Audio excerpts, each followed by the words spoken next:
Belizean. Tell them that we body. Belize my home, my native land. Tell them that we body. I want you people to understand. Tell them that we body. I am proud to be a Belizean. Tell them that we body.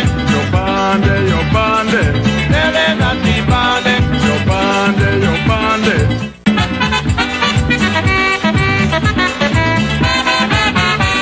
I am a true born Belizean. Tell them that we body. Belize my home, my native land. Tell them that we body. I want you people to understand. Tell them that we body. I am proud to be a Belizean. Tell them that we body. Your bande, your bande. Tell them that we body. Your bande, your bande.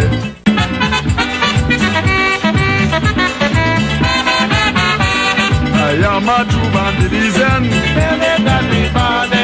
Belize my home, my native land. Tell them that we body. I want you people to understand. Tell them that we body. I am proud to be a Belizean. Tell them that we body.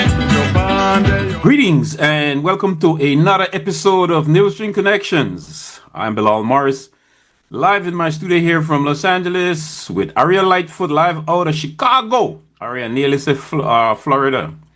Live out of Chicago. ARIA has become a shy-tongue girl now. I wish. Was my old stomping grounds in the days. Wrigley Park, the lake. Ooh, Evanston, Skokie. South Chicago. Beautiful, beautiful place. Just those grueling winters, ARIA. Tighten up. Don't know anything about that yet.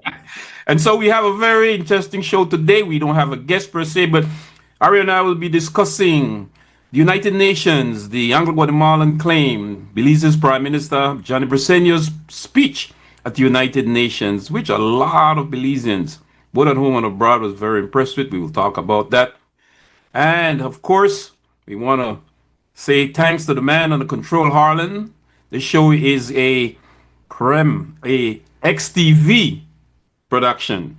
Our producer is Noor Mohammed, and we want to invite you, the Belizeans across the Belizean diaspora, those who in the United States, those Belizeans who live across the length and breadth of this vast continent of North America, the United States and Canada, as well as those Belizeans in the United Kingdom, a vast place. ARIA, you know, they were breaking down the United Kingdom to me, and I'm like, England, okay. Oh, you got Wales, and I was like, I never did know the geography of England, you know. I thought even Scotland. I've conquered a lot of places. Some of them are still unhappy. Yeah, and I was like, okay, educate me. I never did know that. Yeah. And Belizeans in the Caribbean, Central America, Africa, all over the world where we Australia, live. there's a Belize Association in Australia. In Australia, imagine that. Wow. Belizeans are everywhere on the face of the earth. And we want to welcome that Belizean diaspora to join us, to tell one, to invite one. The Newstring Connection, the Belizean show in the Belizean diaspora, coming to you every Thursday, 7:30 on XTV, 6:30 here in Los Angeles and ARIA. What's your time in Chicago? 8:30. 8:30 in Chicago. Because ARIA used to have, we had to let on go early when we did a first. 9:30 in Florida right now. You used to me to drop asleep away, I mean, not. Indeed. Yes, So thank you guys for joining us tonight. Bilal had some technical difficulties. He had a birthday.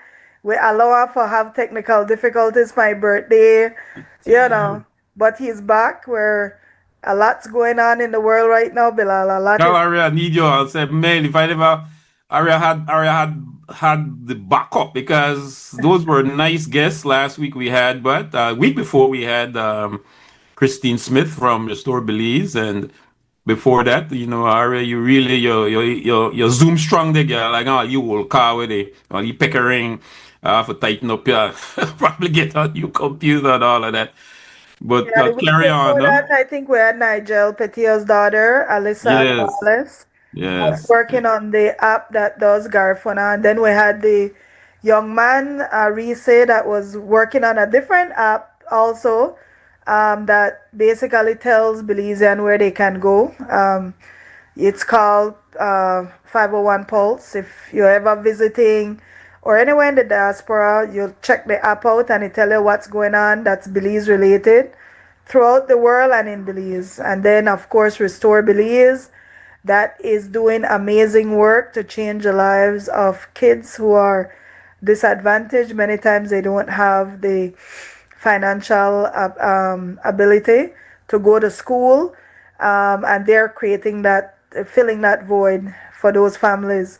So there's Belizeans at home and abroad that are always doing amazing things, Bilal. Yes, indeed. We're proud of our Belizean diaspora. I mean, we haven't even touched a tip of the iceberg yet with the amount of movers and shakers that is in the Belizean diaspora. We hope that as we go along, the show can invite people. Like we have to get like so many, and they are there. We've had people like Kenneth Gibson. He won 4 or 5 Emmys. You have Belizeans who are working in NASA. We've interviewed that person. You have Belizeans who are just doing amazing work throughout the diaspora. And you're right, we haven't even touched the tip of the iceberg when you consider that you have almost 200,000 people are living outside your borders. And by the time you add second and third generation, we might be up to 1 million people that are genetically tied to Belize, that are culturally tied to Belize. And so the PM stepped up. So let's talk about the UN General Assembly that happened last week.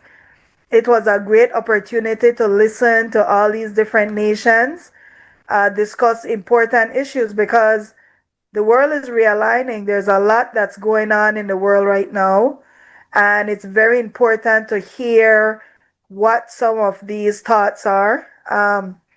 We're more interconnected than we would want to appreciate. The pandemic showed us that, right? When we couldn't get trade in through certain areas, even when trade is disruptive in the Middle East, we can't get products in the United States. And likewise, Belize, you have shortages. When you have wars in certain regions, it affects the economy.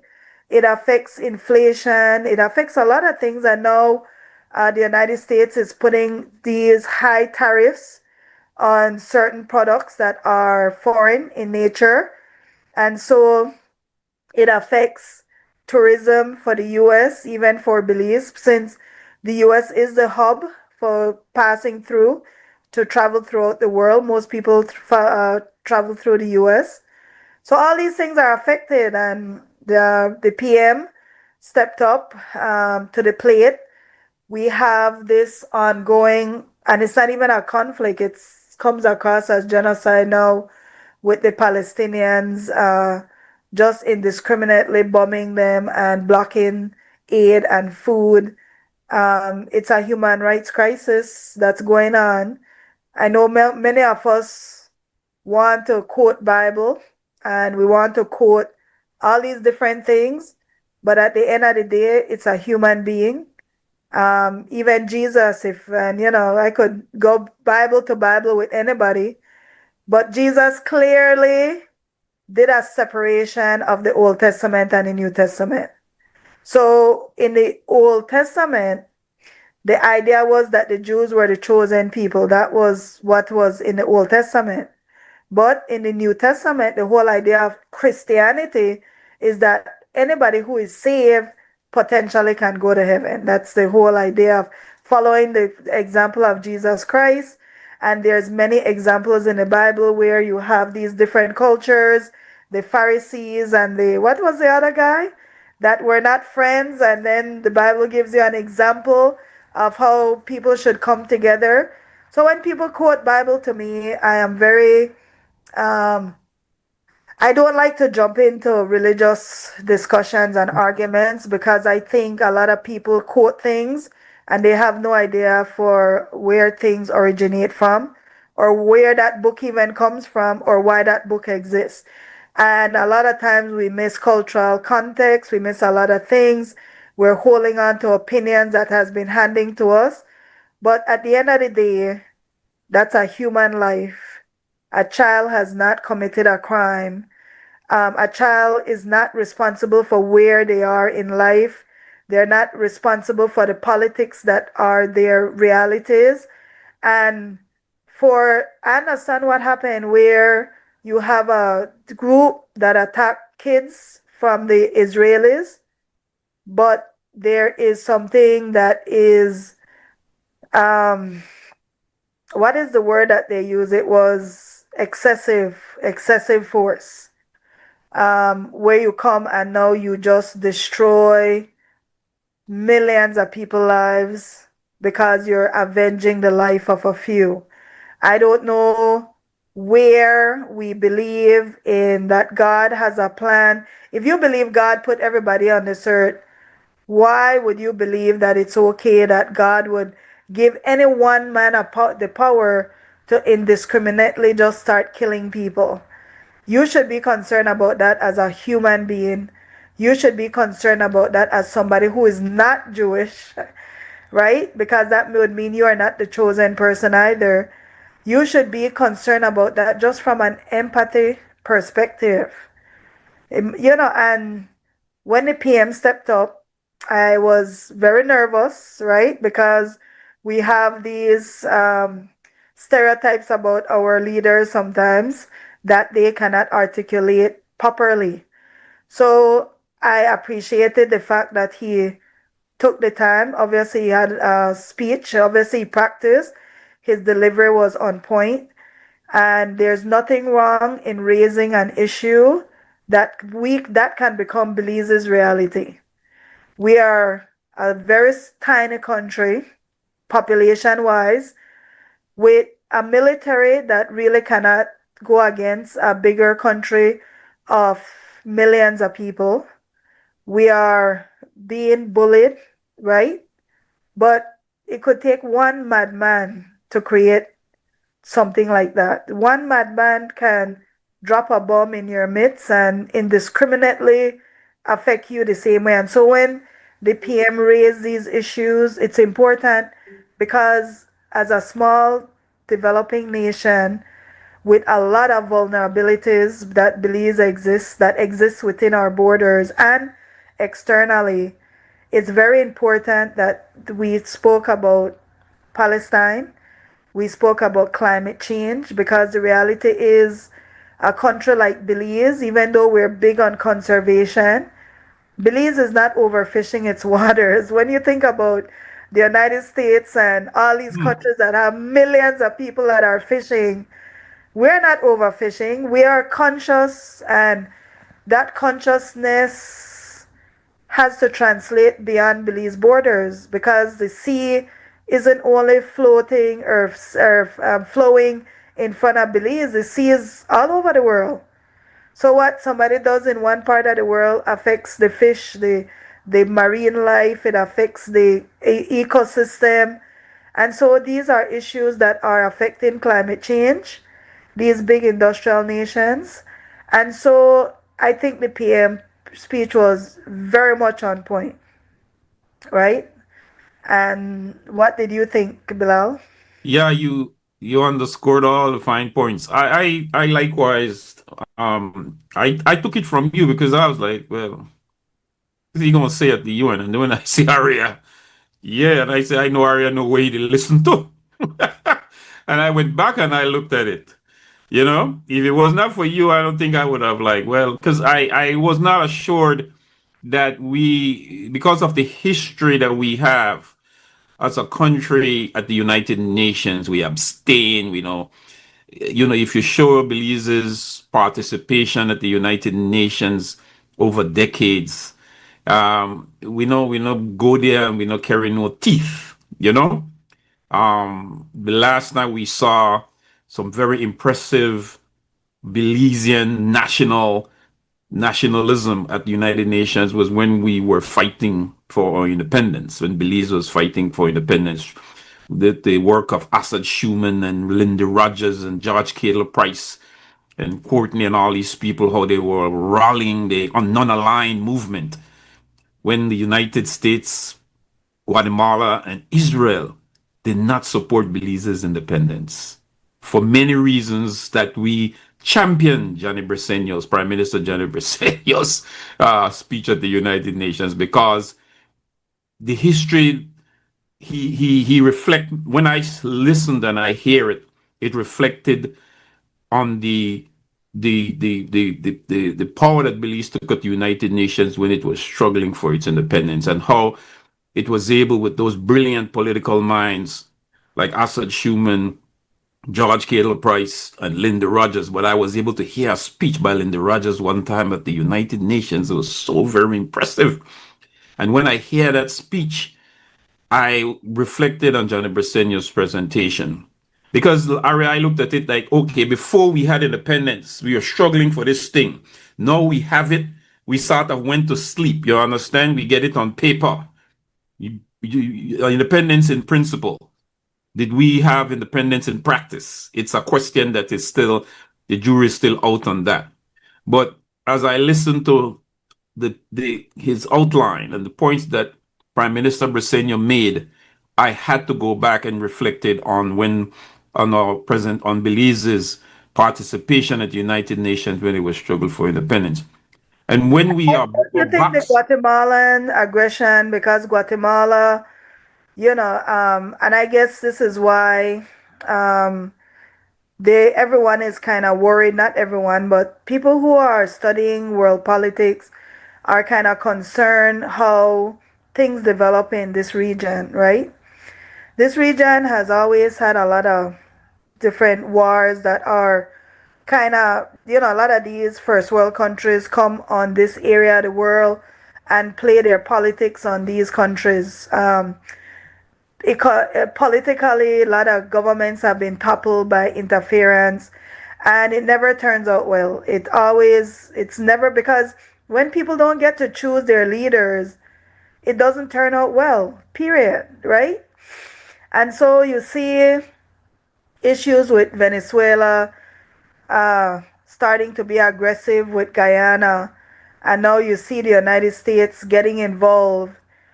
What that does, it creates instability. It's the same thing when we no longer follow the rule of law, because the rule of law structures us on how to behave and how to deal with things, even when it's not being done the right way. But when you have any nation that ignores this rule of law and the rest of the world sees no accountability for it, then you have the fall of foot, right? And it seems Guatemala, to me, wanted to make a statement.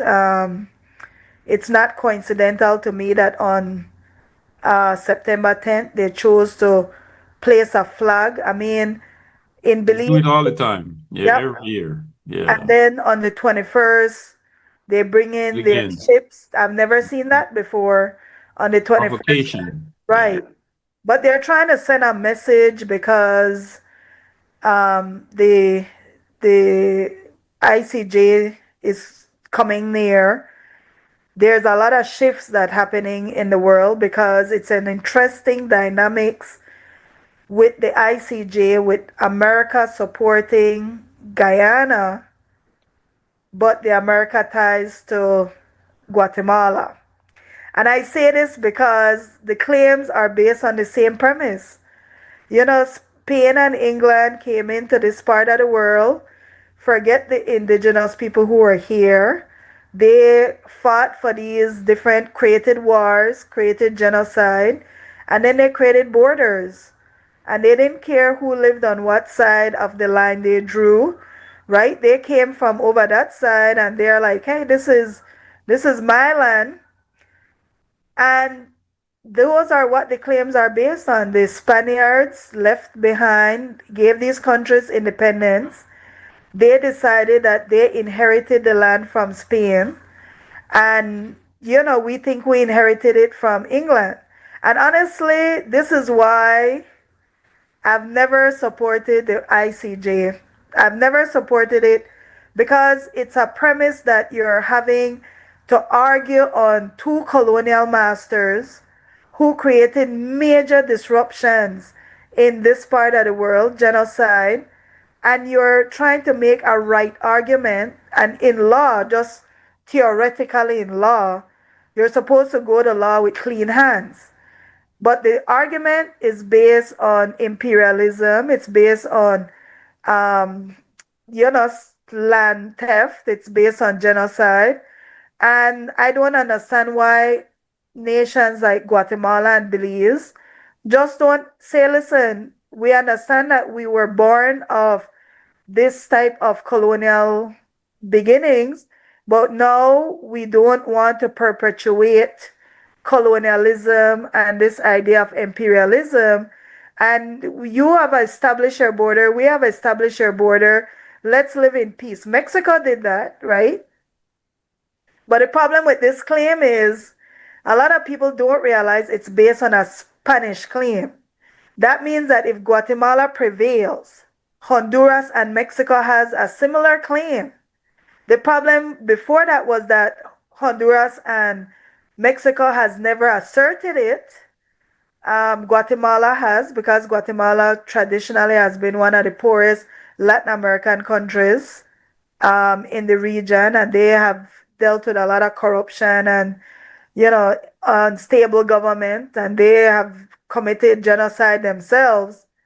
So they are not a great neighbor, they are not a great country, and so they're not acting in good faith of understanding the dynamics, or, it's land. I mean, You speak about genocide, Guatemala,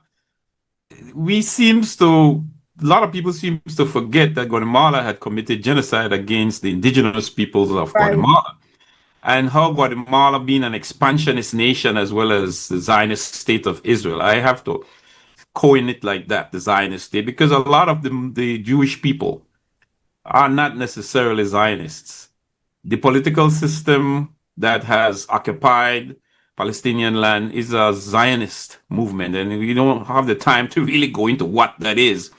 But you have good Jewish people who are totally against that, who are totally against the way how the government of Israel has gone about doing it. Guatemala has the same problem where we have to understand, a lot of people, that Guatemala, the leaders of Guatemala are Latinos. A lot of them has Jewish heritage, right? A lot of them were trained in Israel. Israel is one of the fundamental backer of Guatemala, militarily and intelligence-wise.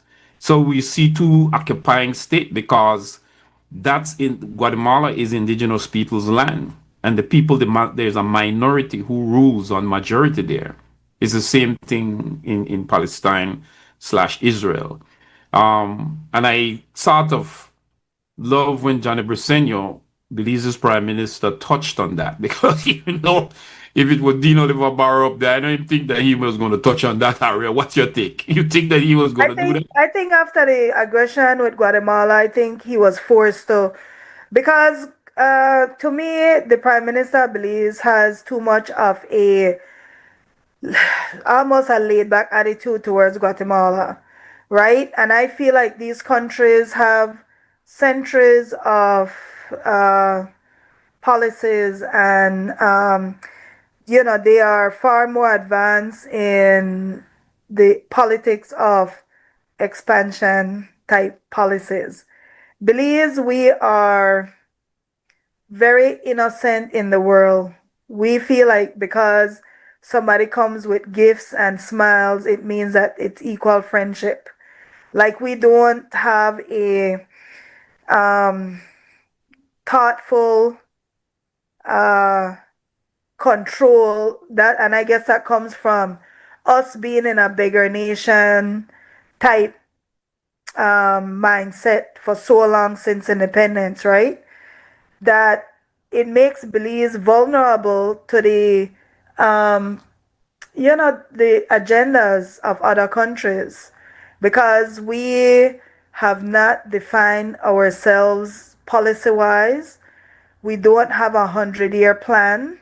So everything kind of ad hoc in Belize. It happens organically, but it's not directed towards a certain outcome or path.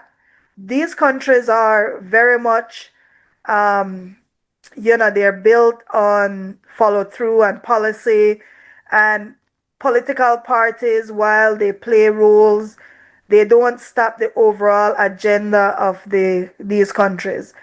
perfect example where people always say you have the Republican and Democrats, right? Philosophy wise, you would say they're fundamentally different. One supports conservatism, the other one is more a liberal type philosophy. But on international policy, the United States is very much the same, whether or not it's Democrats or Republicans, right? Trump might be pushing the envelope recently by not following some of the international norms of politics and alliances. But Trump is not going to be president for long. I mean, this is his last term. He's not going to be able to run again. Forget all the propaganda and all the nonsense that's going on. And he's an old man. Man, time will take him out. Time will take Right. him out. So, at the end of the day, the policy and the philosophies um, internationally is not going to change much, right? But Belize as a country, and I raise this because this is a diaspora show, with 200,000 Belizeans living abroad, and I keep seeing it all the time. We have a ministry that's dedicated to diaspora affairs, but to me, the majority of it goes to tourism, right? The attention to the diaspora isn't taken to its potential. And when I say potential, I mean you have 200,000 people, of which only a fraction are contributing to the economy, but that fraction already makes up 10% of GDP, right? That means that there is a serious untapped resource that's happening. And the policy is not developing in a way Yeah. that it can be tapped into where even on international crises, we've had Belizeans who have been high level military, right? In different countries, not only the United States, in the UK. That can be a defense, home affairs type advisor, to get understanding, to be strategic. You have Belizeans that are, one guy was on our show, he works for NASA. And what they do an evaluation for climate change, right? So they do these imaging and stuff where they can see vulnerabilities. This is somebody completely connected to Belize, right? You have people who are CEOs, people who are in front of some of the richest people. We have people who are in front of some of the most powerful people, but there's zero policy to harness. And that's what I wanted to ask Aria. What is the foreign policy in the Ministry of Foreign Affairs or the Ministry of Tourism that has hooked this diaspora desk onto it? What is actually the policy? Because I think a lot of Belizeans who live abroad are asking that questions because they are not being reached, as you're saying. They don't understand. It's like it's just like a little dress rehearsal thing, cosmetic change. Okay, we're gonna put diaspora on to the Ministry of Tourism, but do we have a policy?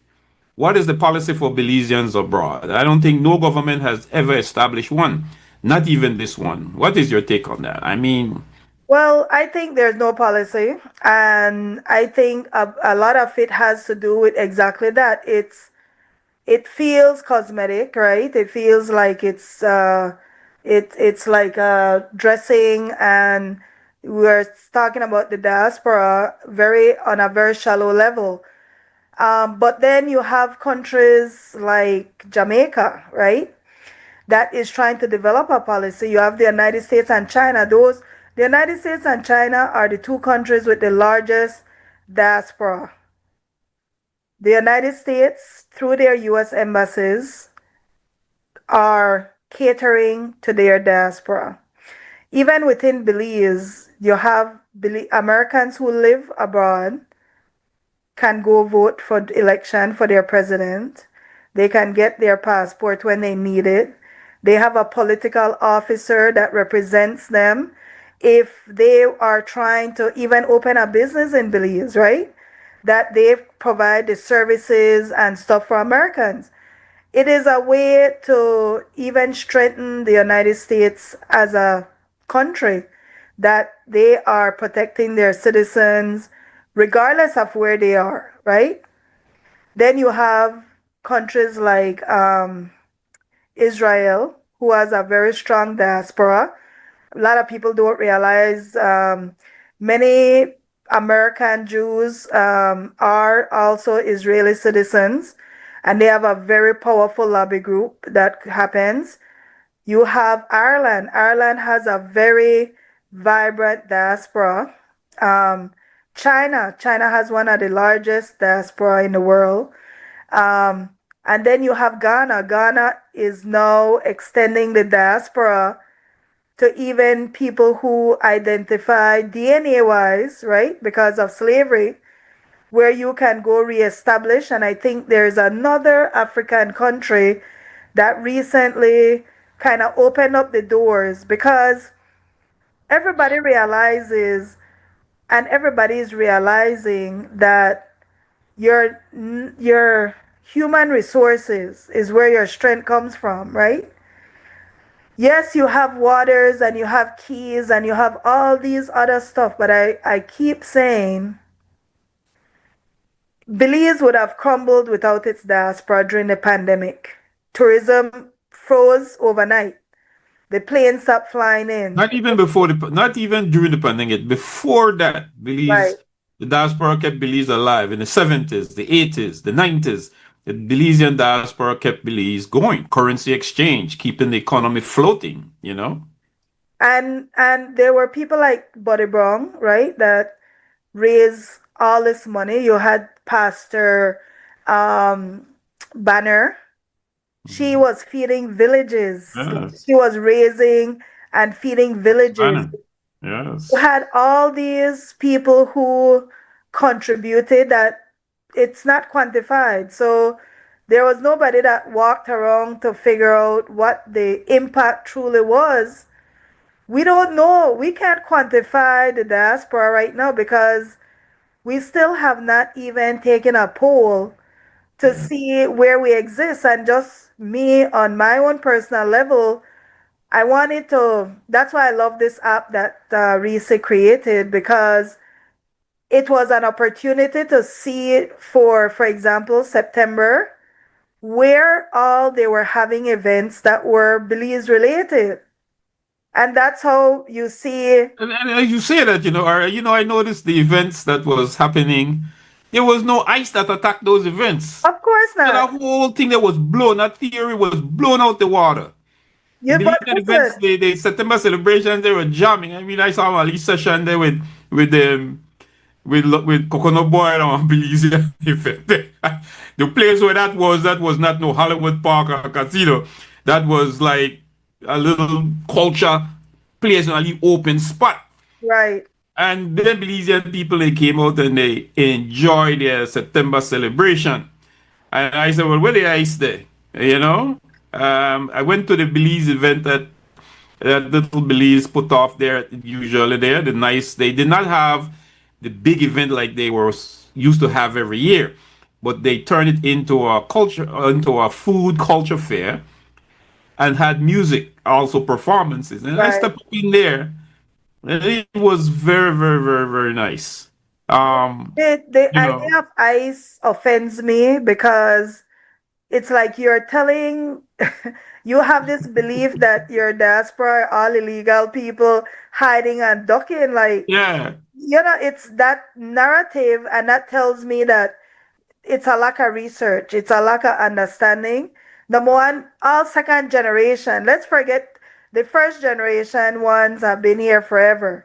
But the second generation ones are all legally here. They're born in the United States or wherever they are born. What about your second generation Belizeans, right? The ones who were born and raised Belizean by their Belizean families.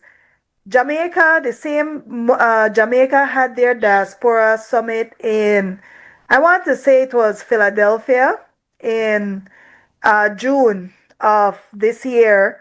and their government fully participated, right?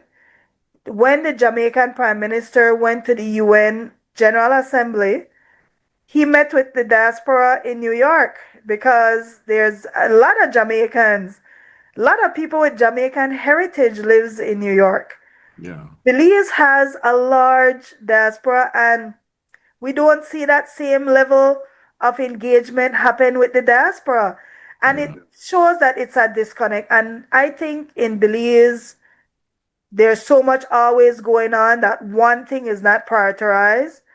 Or I find that we think in very political ways that we don't see the bigger picture sometimes.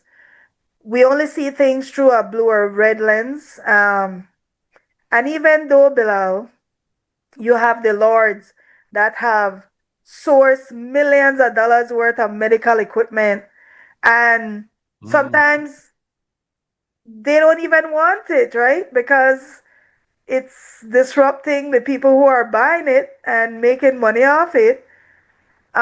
You have the people like Vanessa Jenkins Young, where she has a diabetes association, right? And they go in and they do this education and fundraising every year. You have people like Dr. Lizama, where she has been on so many medical missions to Belize. You have all these people, and those are just the people I know. There's so many more that I just hear about sometimes. They're helping some of these kids in some of these neighborhoods. They're creating their own scholarship programs.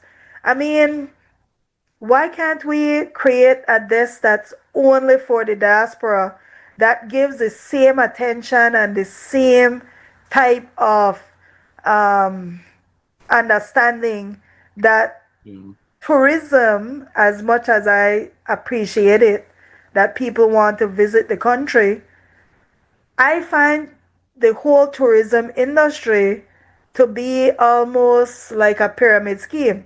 You always have to bring one new tourist for make it work, right? Once you don't visit Belize, it's off your bucket list. That's it.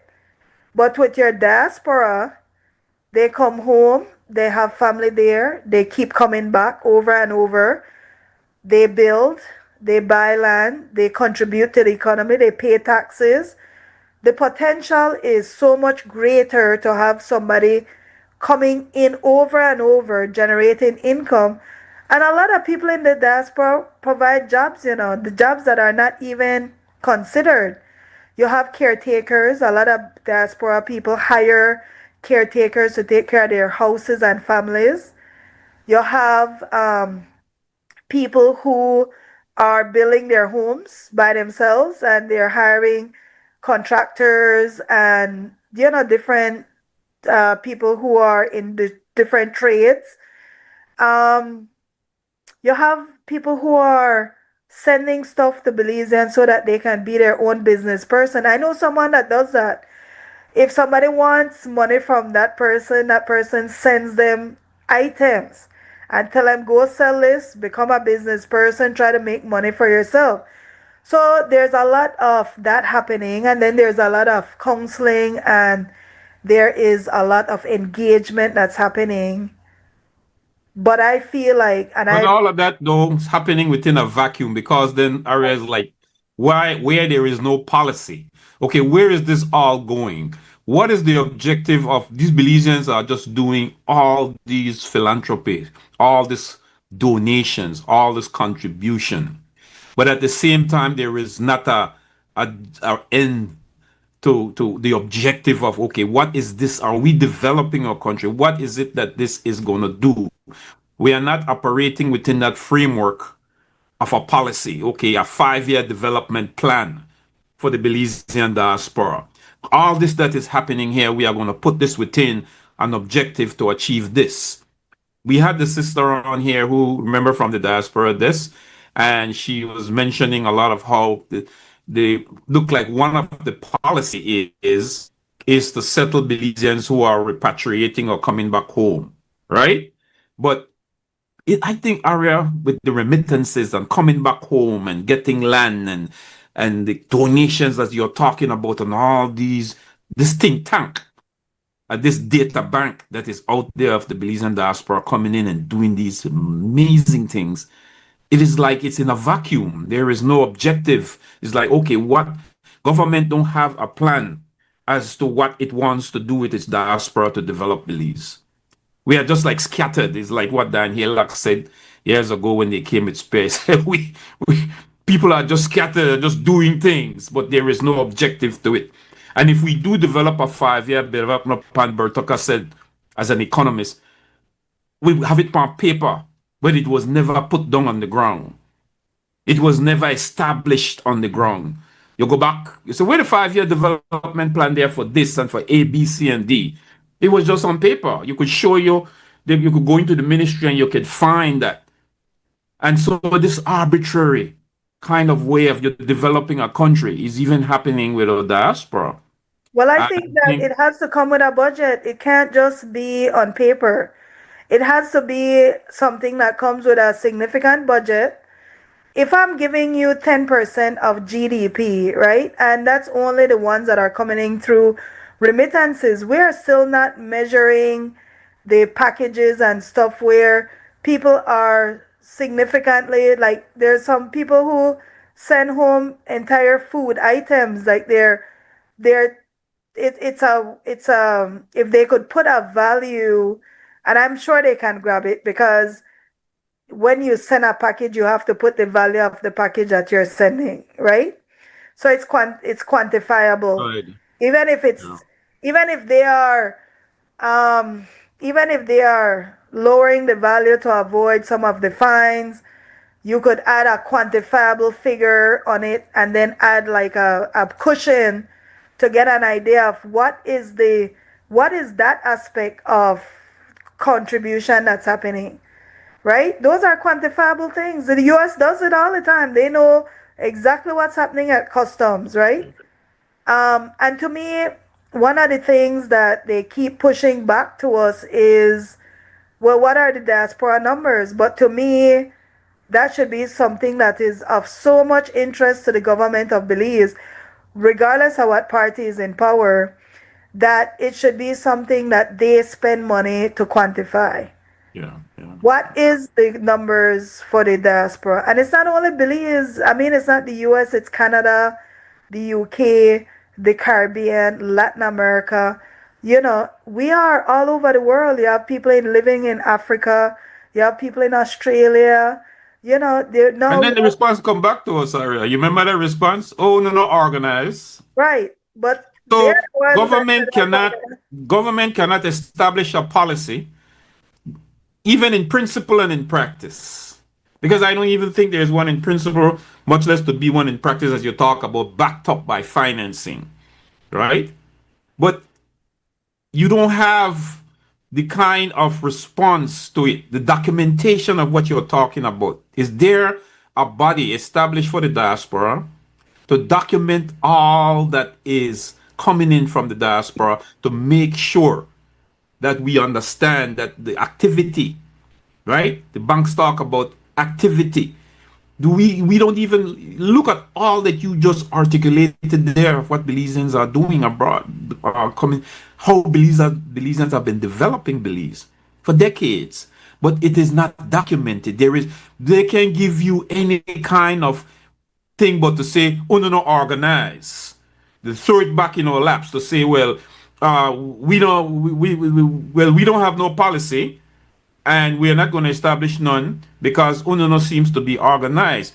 And I think that's the problem. And we believe that. And we hear a lot of the Belizeans in the diaspora keep saying, well, we need to organize. The diaspora is organized. But on top of that, it is in the interest of the government. Just that government has failed to devise a Belizean diaspora foreign policy. They don't have none. Go to the Ministry of Foreign Affairs. There is none. Absolutely none. Well, we don't even fall under foreign affairs. I mean, I don't understand the. And it should be. I agree. It's a foreign affair policy. Are you going to put it on tourism? Why is that attached onto tourism? Especially our passports and everything comes under. So the Ministry of Tourism have to devise that policy, or that 100-year plan as you talk about ARIA, that 5-year or 10-year. We don't even have a 5-year plan for the Belizean diaspora. Where is it? Not even one. I think that as we have more and more of these conversations, and as the world is starting to shift, I think Belize, the best Belize can look at right now is its diaspora, right? Absolutely. Nobody loves Belize, and nobody will love Belize like the Belizean diaspora. No venture capitalist is going to go to Belize and love Belize like the diaspora. They're going to go to Belize and see how they can profit. No other country is going to come in and save Belize, and nobody else is going to take up the mantle of helping the poorest of people than the Belize diaspora. It doesn't happen. Look at all these churches, you know what I mean? People don't, we have churches in Belize, every single one of them are foreign entities. They have the biggest, most expensive glass, gold cups and stuff sitting in the poorest parts of Belize, right? What are they doing? Are they using any of that multi-million dollar billions in certain cases to uplift those neighborhoods? The upliftment cannot only be about hoping for a debt that equals heaven. People have to be uplifted while they're alive. People have to be given dignity It's while like they're what the alive. is what the pygmies of Africa told the Christian missionaries: "No rice, no Christ." Yes.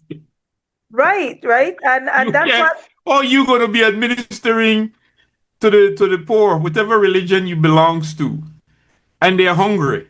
that's my You point. understand? Jesus fed the poor, right? You And ain't say he took a loaf then of bread and he fed the you have poor. these popes How sitting can you be in living lavishly as you're saying a gold cup and all kind of thing in your church? All right? And you know your people are the people around you are starving. They're hungry. starving. No, but not only that, There are you not even no outreach programs in those communities on the south side where many of these established denominational churches are that feeds the poor. I mean, you know, that goes out to the people, right? I see Catholic missions do here in Los Angeles, and you go into Skid Row, you know, you and don't I see will the say kind that of the evangelizing that should be going on. It is totally absent in Belize. But then they get up there and you see they become senators, and then they want to throw their monkey wrench in to stop this policy and this policy, and then they are backed up by all these multi-million dollar religious institutions, but yet you want to come and interfere in a political way to certain things to protect your religious power structure when your people around you are poor and suffering, you know. or And even I just within don't believe that. even Huh? within the same churches where people are raped, kids are raped, or atrocities are happening, Absolutely. women are being beaten Mhm. and stuff, and they have submitted to pray away the sin, but they are not doing Jesus' work. To me, So it where's the poor of this senator who has a lot to say, that comes in, and the issues that he's addressing being elected, being placed there is not even something that has to do with the poor, but has to do with trying to protect a regime in Israel, a Zionist regime that is committing genocide, and there you are sitting in the Senate trying to protect that. You know, absolutely has nothing to do with the poor of Belize.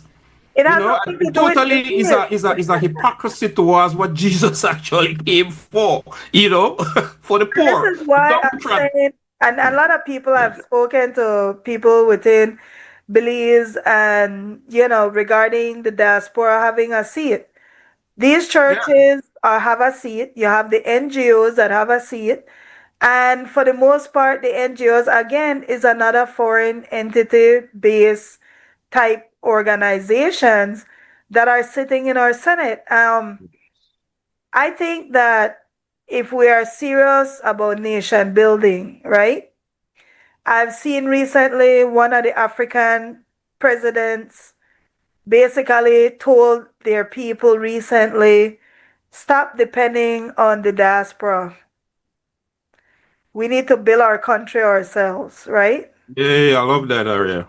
Right? Love So that. I Yeah. don't think Belize can ever say that, like, stop depending on your diaspora. Because any world shock, I'll tell you right now, the economy is starting to slow a bit. The first industry that gets impacted when the economy slows is tourism. Even when the economy is bad, the diaspora goes home, right? We go home because our families are there. We go home to celebrate different When the items. economy is bad, the diaspora reacts But the to diaspora that, still to goes that home, hard right? time. Yes. They are traveling back and forth that has nothing to do with leisure or recreation. The first thing that goes on there is recreation. And that's why, to me, if you are visionary, you can see the value of inclusion because that inclusion is going to equal nation building, right? And I have to say, I was very thankful for the lands department that comes to the diaspora because I feel like land ties you, it's your birthright. Absolutely. It ties you to your country on naval string. I'm still appreciative of the diaspora unit because they do contribute and help every single time we And I have. really look like the things that are coming out of the constructive work that is coming on the behalf of the diaspora is not necessarily coming out of government. The Belize Diaspora Summit, right? It was an idea that was born by somebody outside of government Right. and brought government aboard to, Yes. to bring it aboard, to be a part that there's something great happening here. You got to be a part of this. And so this is something that should have come from out of government. But you understand that, Tara? It didn't come from out of government. It came from outside of government. Well, And then government came aboard. one of And the so had things to that, sometimes I understand that this year they had to be forced to come aboard. Right? Again, we well, want to come some of in. them, I think the consulate, the Florida consulate was articulating this ice, right? Understand through the grapevine that there's a big support for the government of the US government of the day, and there's a lot of Trumpism that goes on. I don't know how true it is, but at the end of the day, when you're a consulate and you're representing Belize, right? If ICE is going to be there, that's where the consulate ought to be. That's exactly where the consulate ought to be, somewhere Exactly. that is where their Did citizens. she ever end up there? Did she ever come? No, she never showed I up. was told by somebody that she actually did come. No, no, she never showed Never up. did come. Okay. But I think part of the issue is that these positions are cronyism, right? And nepotism in a lot of cases. But right now, we need serious people. We need people who are serious about world affairs, serious about their citizens, serious about just how things are starting to shape up. We need mindful people that are working for the benefit of Belizeans abroad. Period. Right? We don't care about your politics. Absolutely. The diaspora doesn't care about your red and blue politics. We care about our affiliation, our ties, our ability to be included in Belize in its national policies and stuff like that. In fact, right now we're in the planning stages, Bilal, I should tell you that we do want to do a forum in Belize next year, around April, where we are going to have some of these conversations on at ground zero, right? Where we're going to invite all the stakeholders, including the political parties, because I think it's time now where, as a people, Belizean, regardless of what your um, adjective is, whether you're PUP Belizean, UDP Belizean, PNP, whatever, at the end of the day, you have a neighbor that's threatening all Belizeans. None of the descriptors or mean anything if one Guatemala Hmm. walk over the border tomorrow, right? Absolutely. They will not care about our politics, right? So I feel like we as a people need to become serious. And serious means that we have to have serious conversations, many times uncomfortable conversations. And we have to have it with a mindset of it's about nation building. It's not about getting an award. It's not about getting any special recognition. It's not about who does the work. It's the fact that we want the work to be done. We have to become serious now, right? We can't be pussyfooting around, Bilal. You Indeed. have Yes, the United indeed. States right now that bombed out a vessel in the waters of the Venezuela. Caribbean. Mhm. That should be, people should think about that. That was done without due process, right? Mhm. Without due process. We Yeah. are just accepting their word that these people were killed. Naked aggression. We don't know. We don't know the story. We don't know who these people were. We don't want that for Belize. We don't want that. You know how a lot of people in Belize are flirting right now with the cartel in Belize. But the Mhm. US is now creating policy where they're talking about going into these countries with drones.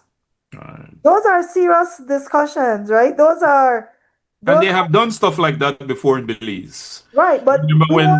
when the Belizeans when it's so many things when they were coming into the country and taking Belizeans nationals out to bring them to the United States to try them for drug trafficking reasons. We had a situation where they were going into Belize, finding these stolen cars that was and the minister at the time, Dean Oliver Barrow, was the foreign minister. He put a stop to it. He said, "No, you can't come up in here and do that."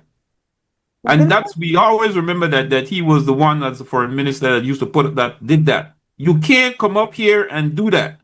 We understand that you're a superpower, and we understand that there is an injustice done, but extradition treaties are reciprocal.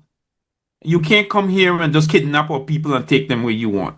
You and can't we come have here the rule and of bomb this law. and bomb that and bomb that. No, that is not diplomacy, and that is not. But we have had the United States government behave like that And in that's many not the parts rule of the of world. law. We want a Yeah. country where the rule of law prevails, and we want a region where the rule of law prevails. We do not want to become collateral damage to bigger agendas. And No. to me, our culture in Belize is a very happy go lucky people. Nothing is wrong with that. Always But been. that cannot be us all the time. Like every single time that believes everything that just about party, party, party, drink, drugs, party. And then what about the serious aspect of it, right? The Everybody Bible says, wants, "No, my people are lost for lack of knowledge. My people are lost because of wine and song." Right? That is a true scripture. It's in the Bible. Go check it. I admire the days That's of beliefs on a large scale. I Yeah. admire the days of George Price and Philip Goldson, right? And even when they were on different side of the fence, both of them were kind of fighting for the same thing.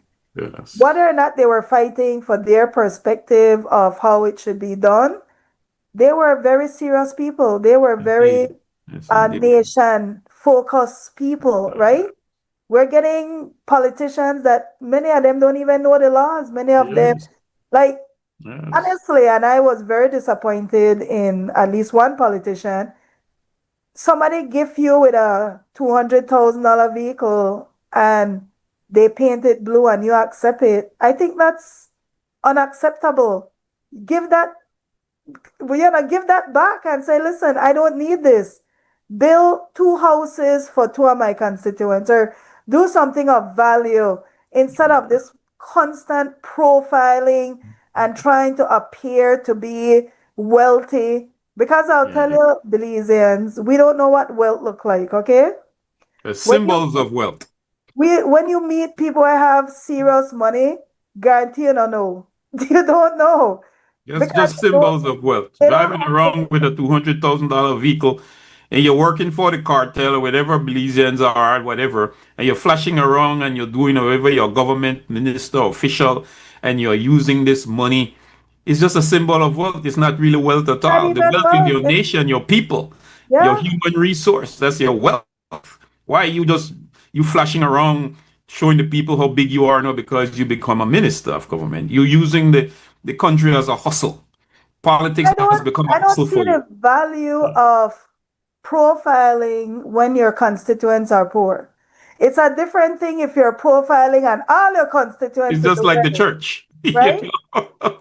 But you're the profile and you're the profile, but your Yeah. constituents poor. And that is the mindset that we need to change because that is the colonial mindset that we were left with, where the colonial mindset is about creating different tiers of people.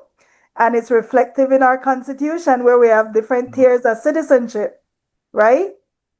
When you have a colonial mindset, it's all about class, right? It's a class system. The difference with the American system is that they wanted to get rid of that class system. And that's why the Constitution starts with we, the people, right? It's a very powerful thing, whether or not then they You follow know it or something not. draw my attention. I was watching Kess, right? And he had the Belizeans singing the national anthem. And that band knew that whole anthem word for word, and they played that thing with precision. But you could just, it's like we are people who, come on, Kess, yeah, they know we want. You And want here to this come guy a comes, party. this guy's here for your independence, and he's asking you to respond, and he's trying to get them. Let me hear you louder. Let me hear you louder. And the words, when you listen to the words, and you know, here you have a Trinidadian standing in front of a Belizean crowd, and he's asking you to sing your anthem like you mean it. Barbados, right? You Is know, it Trinidad or singing like all the songs that you know of us, right? And this way you show you the nationalistic fervor of a people. It's not really there. It's catered towards this jump up thing, and here you have a popular artist asking you to sing your anthem like you mean it, man. You know? And I think that comes with we don't have a youth policy, right? As young people, and I always go back to this, and even though I know we guessed last time, The man even said, make Guatemala here at the spot. right? The man, the way he said, let Guatemala here is a Yes. land of the free. You know, when I was I a young love that. I had person, loved we that. had adults that would drag us to things we didn't want to go, but it was nationalistic. When Yeah. I was growing up, you had people like Miss June Hushner that took a whole bunch of young people and had us painting Belmopan and visiting the poor. And this wasn't things we wanted to do, but she kind of diverted the idleness of the youth into productivity, right? I remember when I was a young person, I went on a show with Asad Schumann. I just remember he was interviewing three young people, three of us. I would love to see that video somewhere, hidden somewhere. But they were trying to engage young people into having conversations about national interest. When I went to Sixth Farm, it was Dale Young that dragged us to go register to vote. We were not even thinking about registering to vote. To me, when I was growing up, we had a lot of adults around us that was steering us to this nationalistic type stuff. My friend dad was a minister, so we used to go to a lot of the PUP events. My other friend mom, she'd have me hardcore UDP. So I used to go to all the UDP things. And back then we weren't taking it as, man, I don't want to die hard, anything. It was just somewhere for the young people to go. You know, a lot of time that free food you get for hangout. But I used to love their speeches. I used to love election, the pre-election night, especially that Belize City. You Yeah. drive area to area for say which one got the most people. Yeah. That was a At the beautiful part poll, for me too. that at the Yeah. poll for the election day, right? Who the Yeah. people and they listen to. So growing up in that very nationalistic, growing up listening to like a George Price and meeting these leaders, because George Price used to greet we every day when we used to walk, and he used to tell we in Belmopan, we used to walk past a house.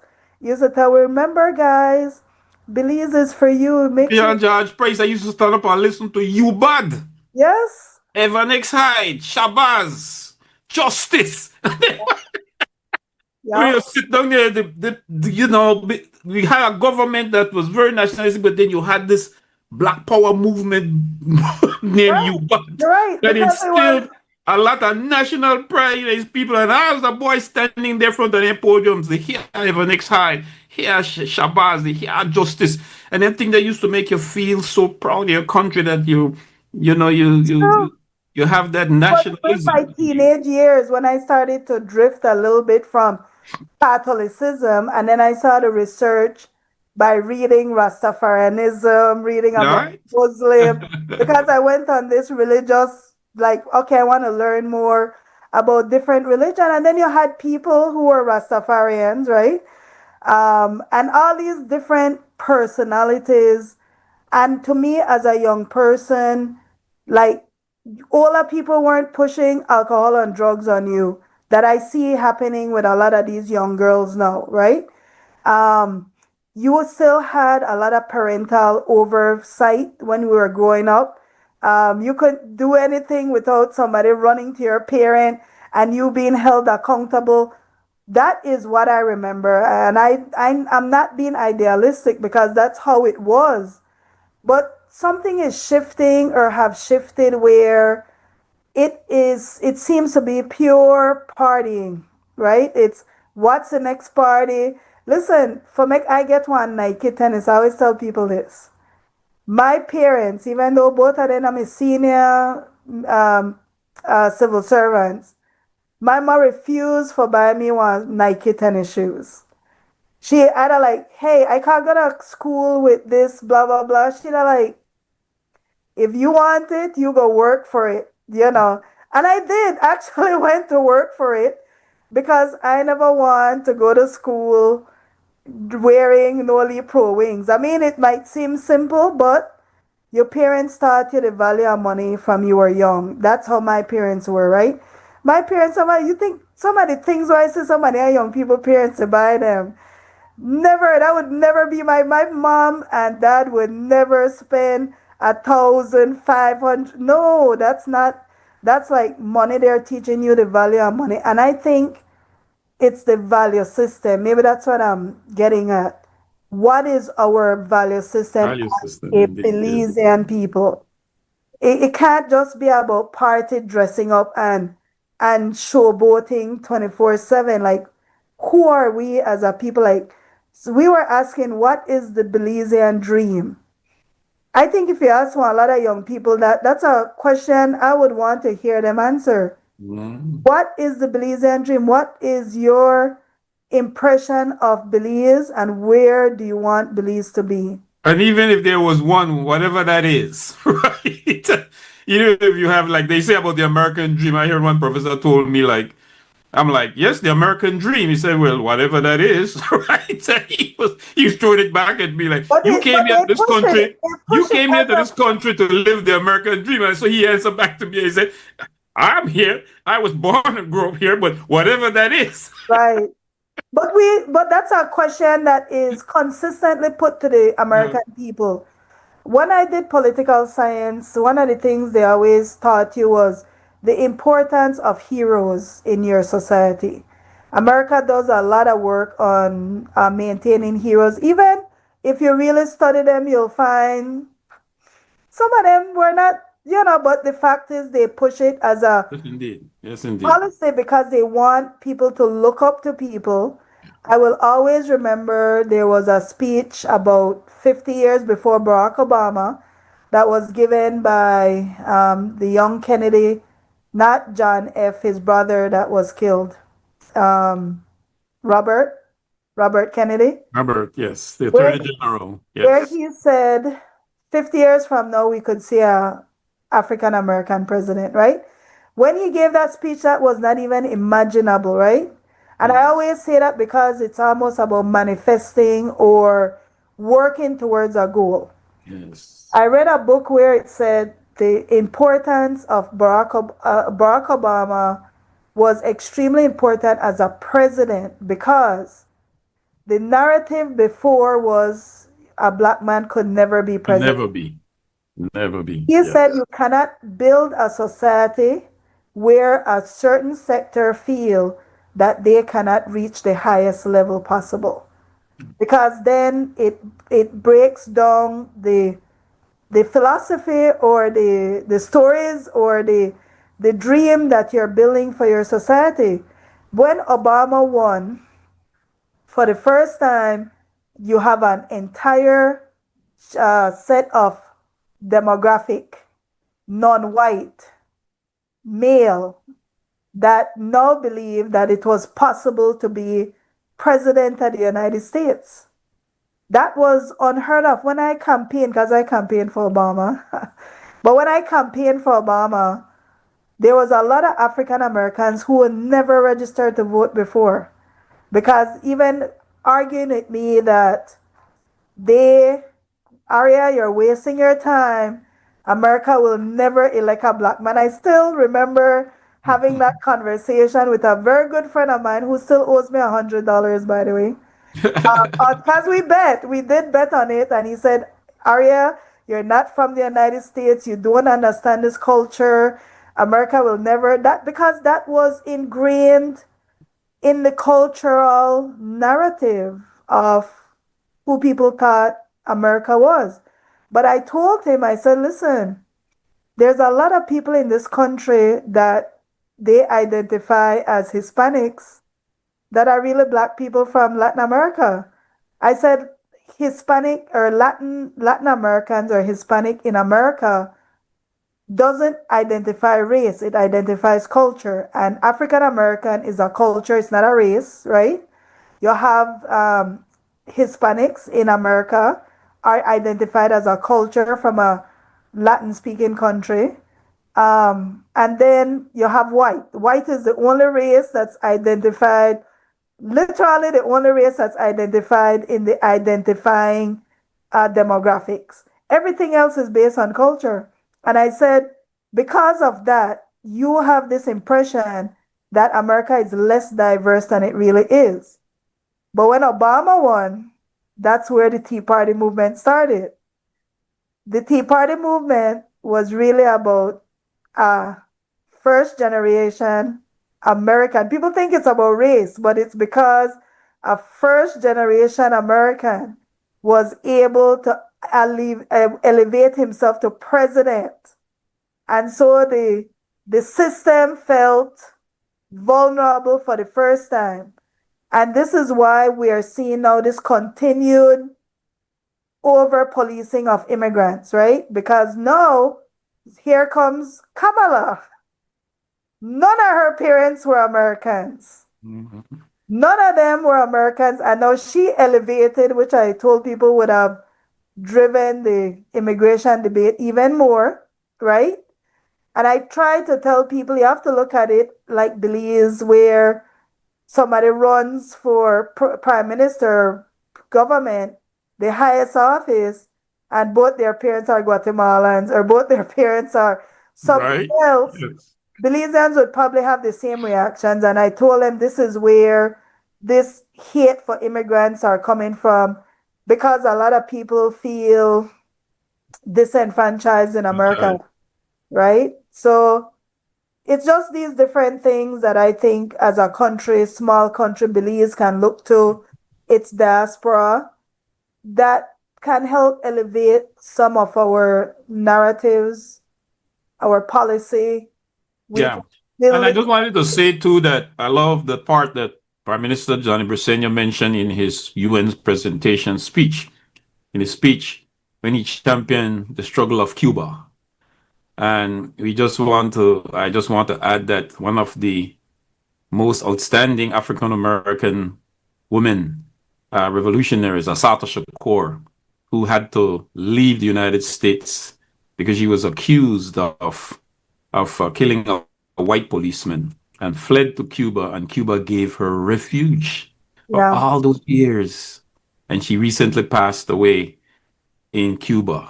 Assata Shakur lived a beautiful life in Cuba. And so here the Belizean Prime Minister stood there and championing the cause of Cuba. I mean, I wrote some articles when I first got back to Belize and Mandela, one on Libya, one on Iran, and one on Cuba. And in like hours later, the U.S. ambassador, the U.S. economic and political advisor was on the phone to me like, hey, what about that, right? Oh, But here, really? Johnny just stands up. Really? Yes. Like, yeah, we got to give you the U.S. side. Yeah, I like your articles, but and he became a very good friend of mine, George Aldridge. I never forget because I did give a U.S. perspective Right. to to the article and balanced it. I wrote later on in the Mandela about it. But I was very proud of him championing the cause of Cuba because Cuba was one of those countries in the non-aligned movement that voted for Belize's independence and never did betray Belize, was offering Belize a defense guarantee after the British pulled out. But George Hiddle Price, being that he was like Assad Schuman would always say, Reagan was in power. We were always afraid that we will catch the eye of Reagan. So we had to be It's trying crazy carefully, you that know. I liked Reagan when I was a kid because I didn't understand US politics at that time. And I really liked him, and my dad met him, right? And I just I was like 7 years old, and TV was brand new to just to tell you how TV does influence your opinion about people. It is, I think, one of the best classes I did do in the US was political science. I did it during the Gore, when Gore lost to Florida, and it was right after 9/11. So there was some very deep discussions about politics, and how things shaped up, in the United States, for example. But Belize, I feel like we are so many intelligent people. We're very intelligent people. You take a Belizean out of Belize and put them in an environment that doesn't judge them for their race, where they came from, or their family background, or their political affiliation, and you'll see a Belizean that thrives, right? So many examples of it. People that in Belize they would have given up on. I will always remember this girl during the pandemic. She was working at the post office. She moved to the US. She was what's the highest nurse? The nurse practitioner, which is the nurse just below doctor. And she always talked about she never considered doing that till she moved out of Belize. And she never thought that she would have achieved that much. And it's to me, that's why I keep asking, like, what is the Belizean dream? Like, your dream should not be limited. It Yes. should be, hey, my dream is to be the prime minister one day, or my dream is to make this country into a, I think they Belizeans feel like their dream is just being patriotic, and it stops right there. It is like what is you will not hear the word I'm a nationalist. You'll hear I'm a patriot. They give Belizeans these words to define themselves. And it's a very good point you mentioned there. What is your dream as a Belizean citizen? Is it just being patriotic? What do you want to see your country become in the next whatever? I mean, we don't get the answers, yeah, but but we're not asking you the will hear questions. most of all, I'm a patriot. But you're not asking You the know, questions. We're not asking. And that's why I love what UB is doing, where they now have a medical school. They're talking about a law school, because a lot of dreams are deferred by limitations of financing or access to some politician or somebody that could help them along. I think people should be able to build a dream without compromise. In other words, this is what I want, a and dream we should should not be deferred, right, right? create the pathway for the dream. Yeah. The pathway should not be depending on which party is in power, who likes you, who doesn't like you. It really should be based on your ability to achieve, right? What is the perspective of the black youth on the South Side? If you would throw that question, what is your dream? Right. Like we throw a question to Belize City residents during that whole Sawstoon thing and the ICJ. Where is the Sawstoon? Miss Boy, Sawstoon, me have to put food on the table. Me no know where that there. It's reality. Yeah. And it's like we can't Bread and blame our butter issues. people. Yeah, we can't blame our people a lot of time for not embodying these kinds of spirit, this Right. nationalist spirit that would define more of what you would want to be your Belizean dream. It's like asking the youth, like, all I know is about, like Malcolm said, I don't know about no fruits, but I know about the thorns, right? I have never lived the fruits of no American dream. I have known about the thorns, right? It's the same thing with a lot of the Belizeans across that country. Dream. I've never had no Belizean dream of grandeur. I've always had a hard life coming up. And these people are not going to change in this. These governments are not going to change. Nothing will change. That would be the consensus of the Belizean citizenry if you would ask them from the basis to the boardrooms. There are some who will say, yeah, this country gave me life. The screaming Central American refugees that came from across the border in the 1980s, today, second, third, fourth generation, they will tell you the Belizean dream. Yes, I know about that. This country gave me life because where I came from, we didn't even have no land. The But land was I feel controlled like by 10% of the people, I feel like growing up in Belize, I don't know if I was being idealistic, but I feel like when I was growing up in Belize, we were being told about a Belizean dream. Even if it was engaging George Price every day, telling you this is your country, or Philip Golson, I met him a couple times, or Esquivel, who was more, methodical and very serious person.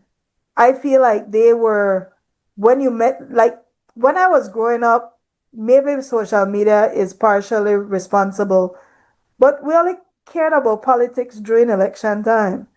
Other than that, politics was about running the country, right? We didn't see politicians becoming millionaires, investors, driving around in a whole lot of fanciness, ignoring their people, and acting as if they're the boss. Because that's the term I believe, boss, boss, boss, right? Instead of servant, servant, servant, and serving the people, boss, everything the boss. chief cook and battle washer. Right. And becoming experts for subject matters they've never studied, right? You're the right thought, Listen, it was crazy to me to see one of our ministers gone to a high tech event that requires high tech study. The talkers were expert to our panel. They things crazy to me, right? I mean, sometimes you just need to know what your limitations are and put the people that need to be there and put the right people in place, and the country will grow, right? Being a servant leader, to me, I would say that you have done well if you have developed your ministry and develop your people and develop your constituency to the point that it is so. Look, everybody in my constituency live a certain quality of living, versus everybody they beg me and either like the giver to the poor, like then Jesus, right? Subserviency. Yeah, it's a mentality that as we grow as a nation has to shift.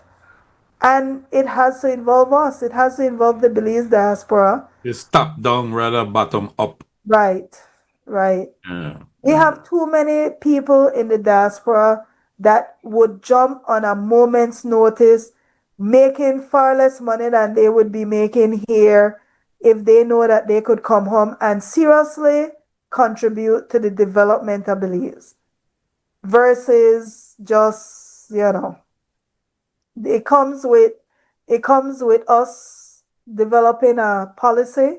It comes with us developing a will as a people and a nation. We have to always look at Singapore. Singapore got self-government same time with we. Singapore had China that was claiming them a very powerful country, right?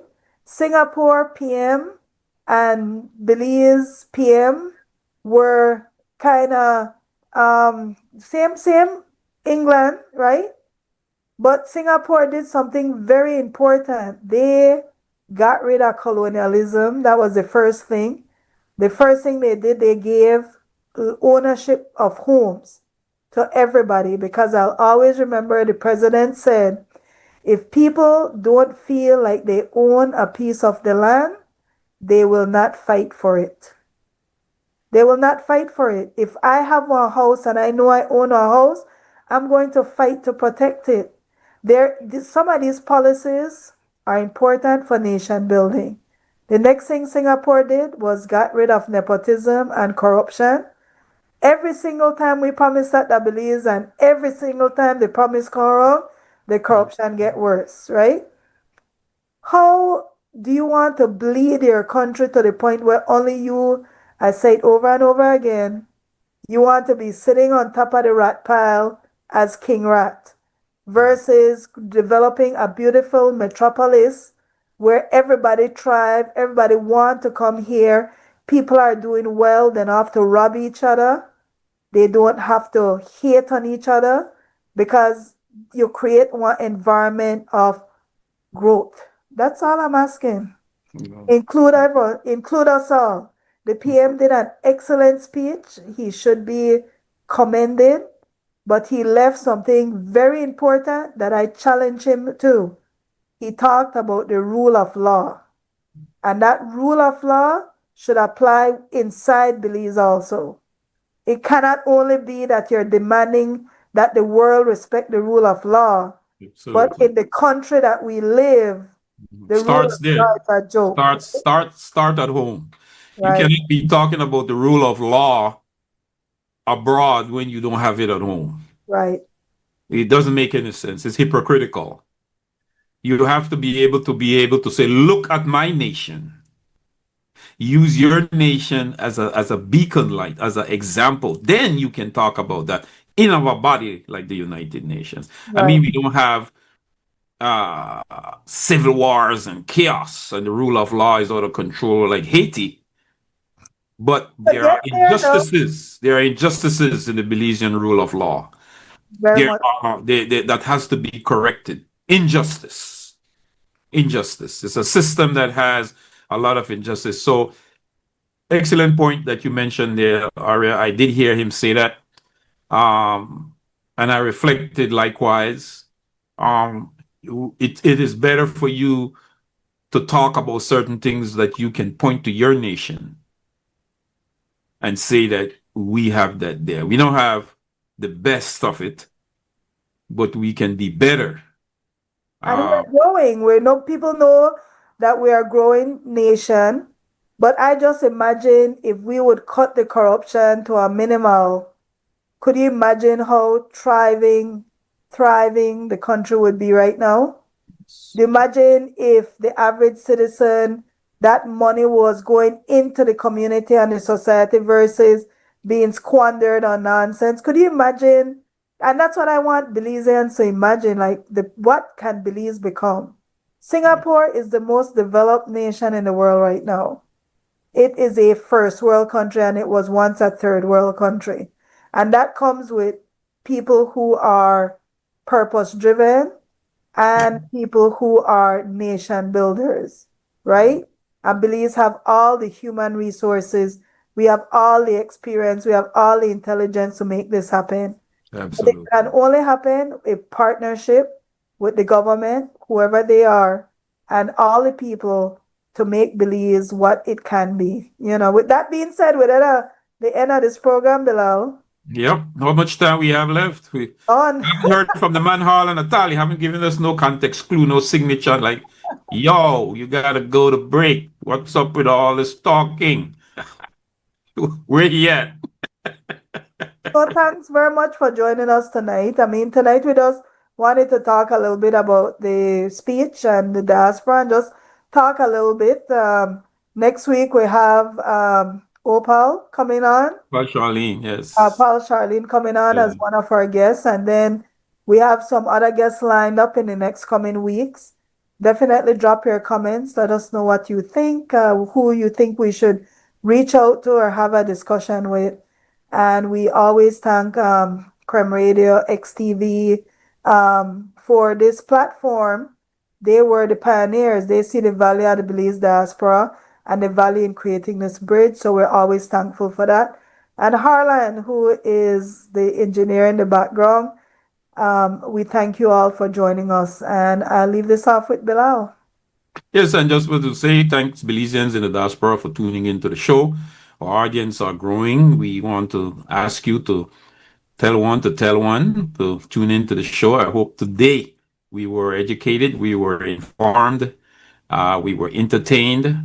And again, until next week when we are joined with Opal Charlene, a Belizean, dynamic Belizean sister in the Los Angeles Belizean community, who will inform us of the great work that she's doing in the Belizean diaspora. And until then, we want to say again, thank you for watching.